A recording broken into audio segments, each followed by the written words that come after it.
Okay, so we got Vonte and Tristan Jackson. Yes, sir. First off, Coach Vonte. Yes. You and I walked in together, right? Yes. I was fired up right out of the gate here. Absolutely. Right? So you guys talked to the kids. You got the kids fired up. You got them into it. Once you got the kids engaged, you got them warmed up, you got the mat set up. What do you think the kids got out of it tonight? Well, anytime, obviously, you have the opportunity to be in the presence of an Olympian. I mean, I know myself growing up, never had that opportunity. I mean, that's a big thing. I mean, right now they don't understand it, but I think as they grow and once they learn, if they stay engaged in the sport, that'll mean something to them, here very shortly, hopefully. But just being engaged, being a teammate, learning how to follow directions outside of the classroom, even though you're having fun, you're still learning to challenge yourself. You've seen a lot of kids out there kept saying, "Hey, I can't do this," or I've never done this before, or this weird, that's funny. But the kids, they were engaged, they were learning, they were trying. I mean, it's a good thing for them. Okay, so you look at he's had some success. He's placed in the OAC a couple times, yes. And he's at the high level, right? He's at the higher level. These kids are not at the high level yet. They're novice beginners, right? Right, absolutely. What do you want the novice beginner? What do you want the kid that's not at your son's level? What do you want them to get out of wrestling? Well, obviously just learning how to compete, how to continue to come back, how to get better. Obviously we have to start somewhere. My son, he wasn't the greatest when he started.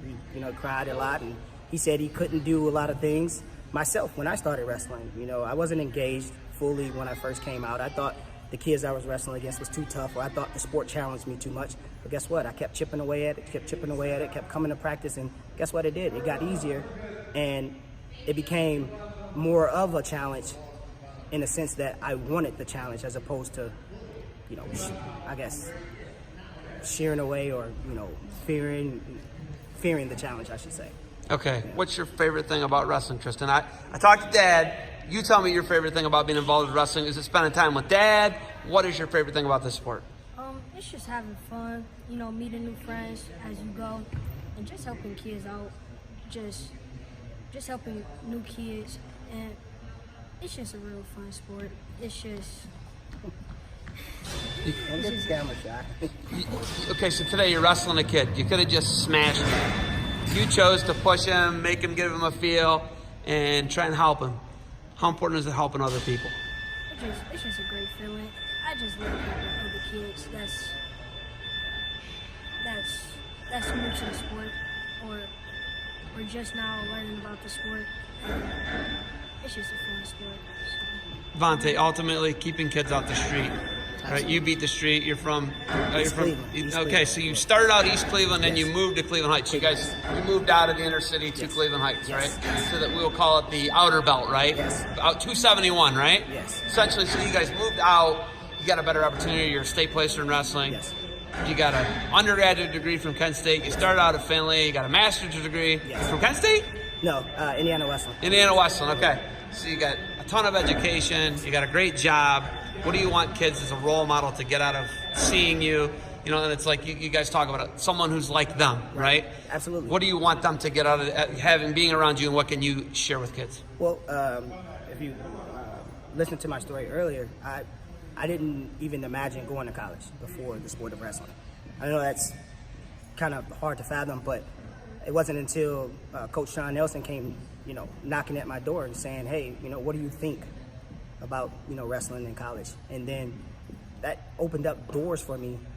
And obviously I didn't finish my wrestling career at Finley, but it got me started. And once I got started, it was one of those things. It became another goal for me to accomplish, and that was to finish college. And so the kids, I just want them to know that, hey, no matter your circumstances, if you chip away at it and you have goals and you have dreams, you can be successful. Okay, so big question. Someone like Tristan, he's really good. He's in elementary school right now. Yes. Where do you want to go to high school? Where do you send him to high school? This is a big choice, man. Absolutely. Armstrong, he bounced around a little bit. Yes. Andy, the municipal, I think it's Cleveland, is it municipal schools? Cleveland Metropolitan Schools didn't have wrestling, he said. Absolutely, yep. So what do we do with him? Where does he go? Where do you guys live? Well, he goes to school in Bedford Heights right now, but we're real big over in the wrestling factory, so we have a connection with Mike Kuzicki over there. So it could be St. Ed's. It could be like a bunch of places. Could possibly be there. Working on some other things. He's going to be in a summer reach program at University Boys School this summer. So that's a possibility there as well. We're keeping all options open. So, I mean, but that's important, right? Yes, That's huge, absolutely. right? Yes. So, like, if you went to Bedford, you know, Bedford just had an NCAA champ, two NCAA champs, two brothers, right? The James brothers, both Bedford guys, right? Yeah. So that's a school where we could go too, right? So those are pretty good, right? And absolutely. And to be honest with you, the head coach at Bedford Heights, Adam Hoon, that was my head coach. I was going to say, Coach Hoon, now his son's the head Yes, coach. yes. So there's a connection there. He could end up there. Yeah. It's possible. I love hearing it. I like talking about it. All right, last thing, biggest goal here. Andy had a bunch of Andy Rovat, you know, he's from east side of Cleveland. Yes. He beat the streets. Kyle Canal coming in next week. He's from Ashtabula. What do you want kids ultimately to get out of Beat the Streets? Well, you know, just to find a way to channel that energy, you know, instead of, you know, going out and doing something stupid and having a lot of time on your hands to where you can get into trouble. Bring it in here into the gym, let loose some energy, learn the sport of wrestling, and, you know, go further in life. Tristan, you get the last word here, buddy. How long before you are putting it on Dad, beating Dad in a wrestling match? Give me a time frame. About 3 years. 3 years, Vonte. 3 years. You heard it here first. How old are you now? I'm about to turn 11, so I'm still 10. So you're 10? And what grade you in? Mid-5th. 8th grade, Vonte. I'm calling it. He's calling it, Vonte. All right. All right, hey, thank you guys for the time. Awesome experience. I can't wait to see where you're going to high school. All right, it's great to put a name with a face. Good luck, guys. Thanks, Zeb.